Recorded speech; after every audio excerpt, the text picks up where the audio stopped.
রাগি milkshake বানাতে আমি এখানে নিয়েছি রোস্ট করা রাগি আটা, নিয়েছি 1 টিস্পুন পিওর হানি, নিয়েছি 1 বানানা স্লাইস করে, আর নিয়েছি কোকোনাট মিল্ক। কোকোনাট মিল্কে আমি এলাচ থেতো করে দিয়েছি। কড়াইয়ে দিয়ে দিয়েছি কোকোনাট মিল্ক আর অ্যাড করে দিয়েছি রাগি আটা। কোকোনাট মিল্ক আর রাগি আটাকে জাল দিয়ে ঘন করে নিয়েছি, তারপর রেখে দিয়েছিলাম অল্প একটু ঠান্ডা হতে। এবার মিক্সিতে রাগি আটা, যেটা কোকোনাট মিল্ক দিয়ে আমি জাল দিয়ে নিয়েছি, সেটা অ্যাড করে দিলাম। অ্যাড করে দিয়েছি বানানা আর অ্যাড করে দিয়েছি হানি, অল্প পরিমাণে জলও অ্যাড করে দিয়েছি। দিয়ে হাই স্পিডে ঘোরালেই কিন্তু তৈরি হয়ে যায় রাগি মিল্কশেক।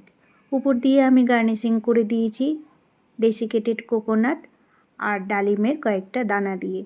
এইভাবে আপনারা তৈরি করে নিন হেলদি রাগি মিল্কশেক, নিজেরা এনজয় করুন আর বাচ্চাদেরকেও দিন। বাজারের হরলিক্স কমপ্ল্যানের থেকে কিন্তু এটা অনেক বেশি হেলদি এবং টেস্টি।